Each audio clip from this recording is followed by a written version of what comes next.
Hello again, everybody. So today we're going to be looking at Yanis Varoufakis, who is one of the most popular modern Marxists, essentially. The problem is I was trying to find a clip, a minute-long clip in which he expressed an idea. Like, clearly it's going to be an idea I disagree with, but I wanted a clear expression of the idea, similar to other people that I've already reacted to. While I disagree with their ideas, they stated their argument clearly. Varoufakis is incapable of doing this. I have poured through dozens of videos of him, and he just brings up so many disparate events and facts and ideas that it becomes very hard to create a concise video about one of his ideas. Anyway, this is what we deal with in the real world. We deal with people that are talking like Yanis Varoufakis. So we are going to watch a little clip of him. I would like to tell you what it's about, but it's about a little bit of everything, and you will see. I will pause it and explain and break it down, and you will maybe experience my frustration. I will try to keep calm. Well, I will keep calm, but it's when people jump around to many different subjects, it becomes tiring. But we're going to actually think and make sense of it. Here we go. And I want to follow up on what you were just saying about the scientific models of the economy that are out there. I'm sure in this library, there is probably an entire wing filled with books with various theories of this is how the economy works. And you say that those, that they don't really reflect the true economy. Why is that? Okay, the true economy. I mean, there are many economic theories. And yes, economics is a new science, and it is not very well hashed out yet. Just like most of science, there's lots of unanswered questions, but I would say that economics is definitely one with huge unanswered questions. Let's move on. Let me start by an observation, a fact.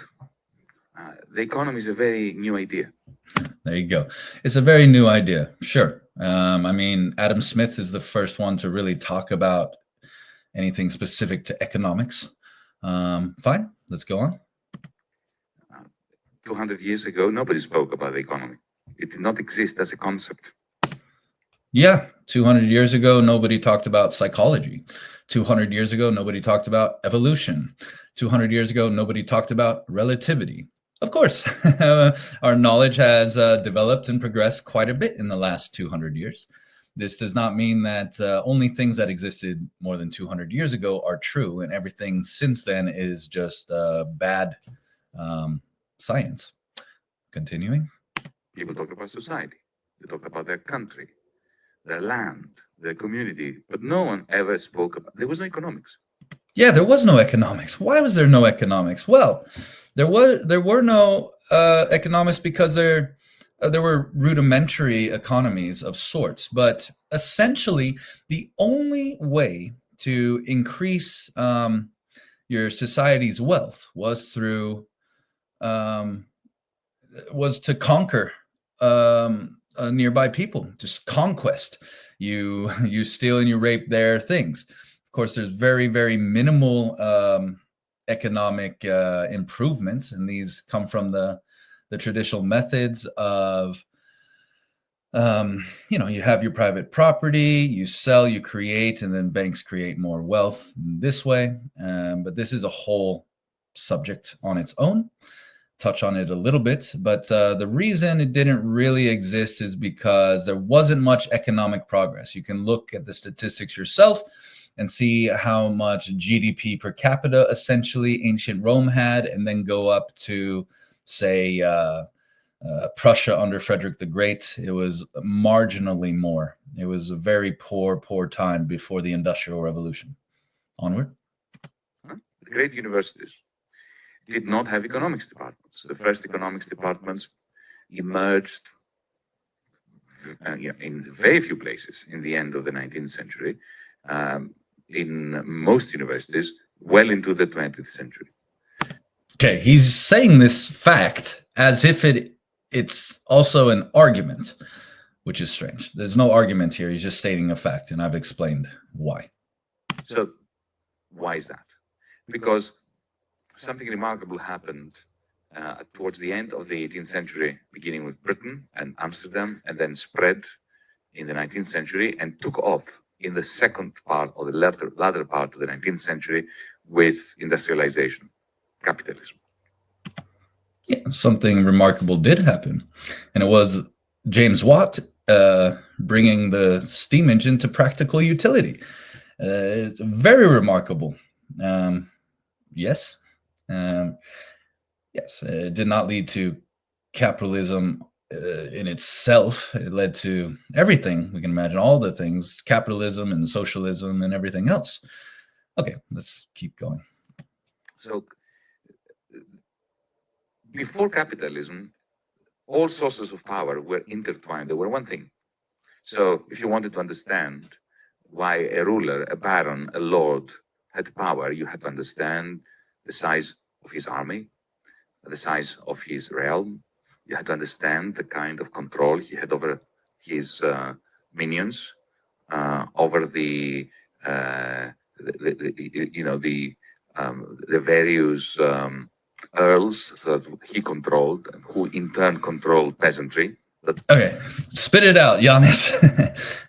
Yes, I mean, it is true. Pre-industrial revolution, power was understood in the terms of titles and land, essentially.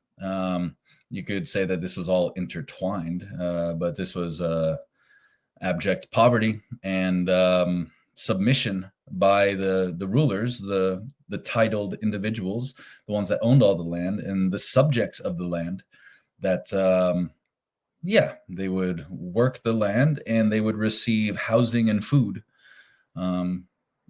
To say that this is power all being intertwined, I mean, it's very similar. The Industrial Revolution decentralized power and gave more power to the owners of machinery. And in a free society, anybody who wishes can purchase a machine and they can do what they want. This is a stark contrast to pre-industrial feudalism. Let's continue. Belong to the land that they owned collectively. The subjects, the serfs, collectively own the land with the lords. I mean, this is just a nonsense Hegelian master-slave dialectic to the max. We can't go into this today, but clearly the serfs, the one step above slaves, did not own the land collectively with the lords and the kings. And if you wanted, for instance, to explain why Spain invaded Central America and Latin America, you don't need an economic narrative. Spain did not invade them. I mean, that's one way of doing it. It's exploration. Well, Columbus, under Queen Isabella, got funding to search for West India, which is kind of funny because if you're going west to India, you would come to East India, but never mind. Then he came to the Americas, and it's a land that is basically untouched by civilization, very little civilization. We can talk about that. It's not an invasion. It is literally, finding resources and using them. It'd be weird to be like, oh, we found this amazing new continent that has so many new products and things, and we can use them. But actually, if we did so, it would be an invasion. Let's ignore it. It's unrealistic what Yanis is calling an invasion. It's an expansion, sure. Need a historical narrative, a political narrative, a scientific narrative to explain how they developed the art of navigating the seas and shipbuilding and all that. But if you want to explain why the Japanese car industry destroyed Detroit, it doesn't help to look at it from a military perspective, from the perspective of politics. You need something different. You need an economic narrative. Yeah, supply and demand. I mean, you can view supply and demand as the same thing with Spain invading the Americas. I mean, they found a huge new supply of a bunch of new resources and resources that had already existed in the old world. but there was more. And of course, as soon as they bring them back, people like them, and then there's demand. So of course this can be explained through supply and demand as well as the Toyota outcompeting Ford in terms of efficiency. It's very simple. So just because economics wasn't a term that was properly defined up until quite recently, doesn't mean that economics and the power of supply and demand were not in effect. So that's a long-winded answer to say that. Very long-winded. Speak, Yanis. In order to come to terms with the economy, you have to come to terms with capitalism. Now, capitalism is a very dynamic system. It constantly changes its colors. It adapts. Changing your colors, I mean, that's a little bit different from dynamic, right? So yeah, dynamic means it's flowing, it is changing. But if you change your colors, this is more like your loyalties. This is more like being two-faced and dishonest. So he smuggles that idea of dishonesty in there with change, which is a clear equivocation, which is a logical fallacy identified by Aristotle, by the way. Let's move on. Those of you who are Trekkies like me, Star Trek fans, you will remember the Borg. Yeah, resistance is futile. You will be assimilated. That's capitalism. Capitalism is the. I mean, there's a lot of things with what capitalism is, right? If we're talking laissez-faire capitalism, which we do not have at all, laissez-faire capitalism is simply that everybody is allowed to be contractual. Everybody is allowed to think as they want and act as they want, and then contract with others as they want, as they please. So, you can sell anything you want to anybody else. You can't force them to. As soon as force comes into play, laissez-faire capitalism is gone.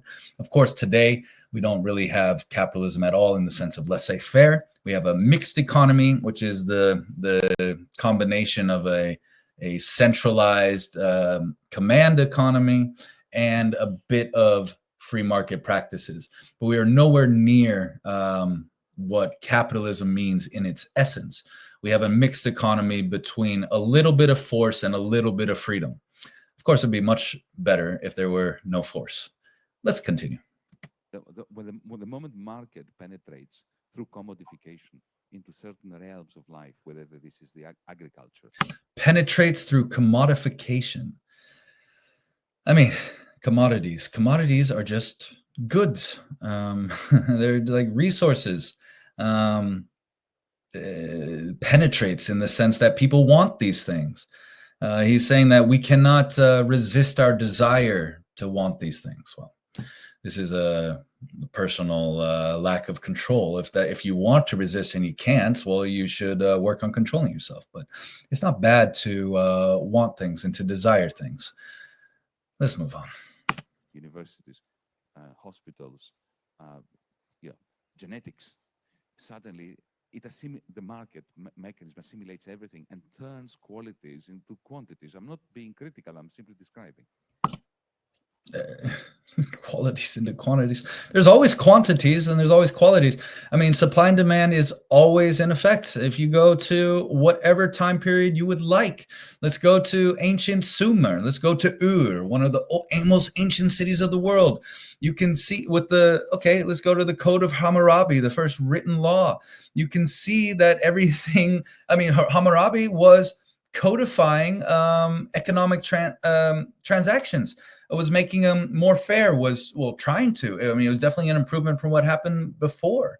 You have, if you have so much wheat, right, it will be, and you have coins, certain amount of wheat will be worth a certain amount of coins. This is supply and demand. This is commodification, if you like. There is no way of getting away from this. This is a natural part of human nature. To the law of supply and demand to contract. Our nature is the contractual animal, like I have talked about before. So nothing has changed with the Industrial Revolution, except for the fact that there are a lot more commodities, there is a lot less poverty, and a lot more freedom. Onward. So things that had value that could not be measured, like a beautiful sunset or the relationship. Nobody is selling a beautiful sunset. It's not commodified.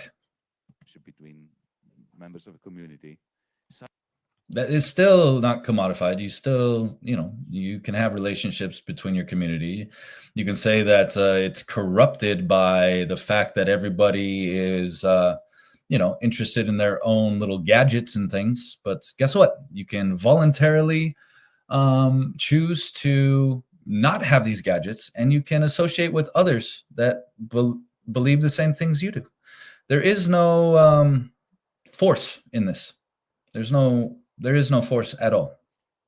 Suddenly acquired the price. And as Oscar Wilde said, a cynic is he who knows the price of everything and the value of nothing. But we are all becoming cynics with the process of commodification. Now, the moment you have this switch from qualities to quantities, it is natural, is it not, to try to mathematize it, because mathematics is very well suited to understanding the relationship between different quantities. That's a system of equations in two unknowns, x and y. X and y are two different quantities, two different variables, and you have a system of equations that tells you how they are related.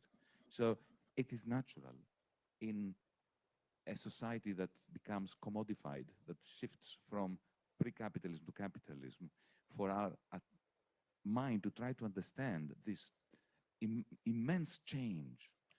Yes, it is. It is absolutely natural for our minds to try to understand this immense change. All right, let's stop. I mean, this goes on for a couple hours, and it would take me a long, long time. But I'm going to end with the idea that math is that it makes sense. Math is the science of like quantity, in a way, is the science of relating quantities to us. And quantities in relation to other quantities. And yes, as he said, it is a natural thing to want to do. He views this as bad. Okay, essentially, all Marxists, all communists, all collectivists are lamenting the fact that we have progressed outside of the small tribal hunter-gatherer society, where everybody more or less was equal within the society, economically equal anyway. If everybody eats or nobody eats, everybody is safe or nobody's safe. And they viewed this as beautiful. They viewed this as infinitely desirable, and this is the only state of our nature. Any change from there is literally a change in the wrong direction, because as economic progress increases, economic inequality increases.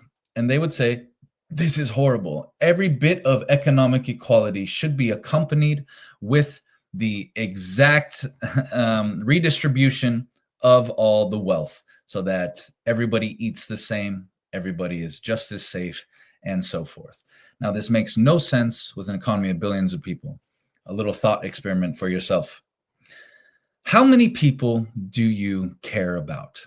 And when I mean care about, I mean like really care about, in the sense of, how many people do you want to hear they didn't sleep very well last night? Or, oh, I had to go to the doctor because my knee's been hurting. Or,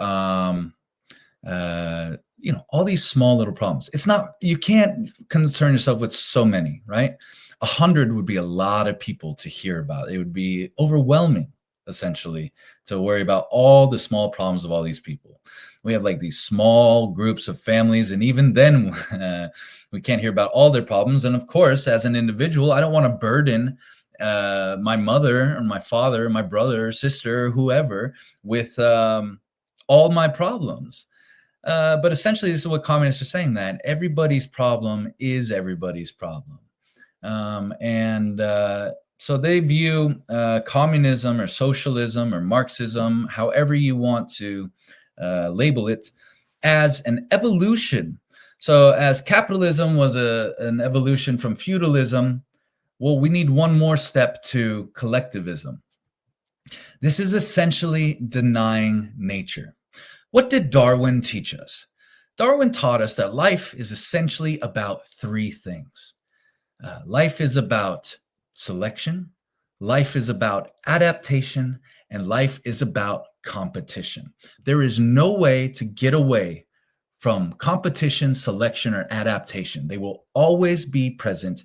This is the essential characteristics of life.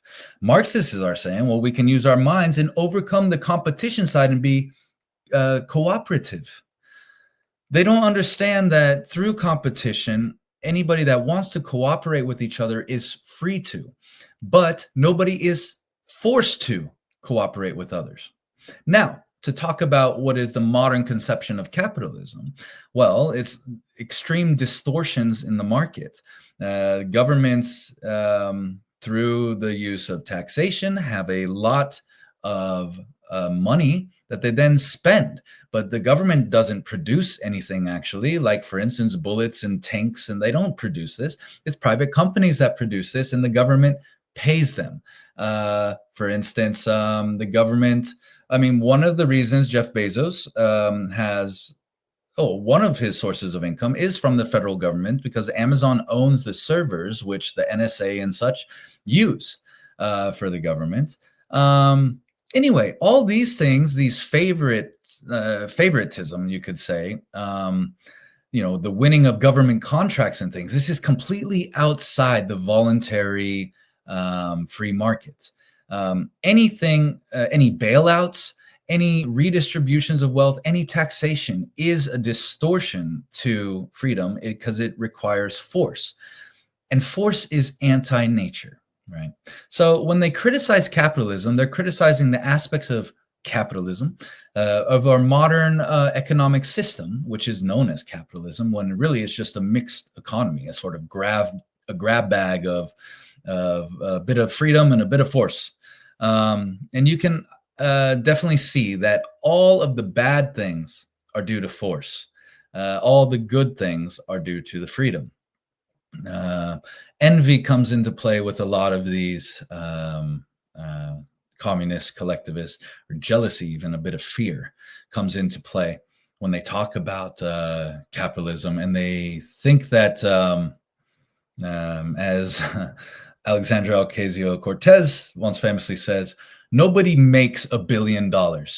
You take $1 billion. They view life as a zero-sum game, but that's just fundamentally misunderstanding the economy. I will explain money and where it comes from and inflation and all these things in another video. Can't today. I'll just end with saying that statement that AOC made is as nonsensical as saying nobody makes $10. You take $10. So it's essentially mysticism. At some mystical points, it becomes theft. But under some mystical point, it becomes what you deserve.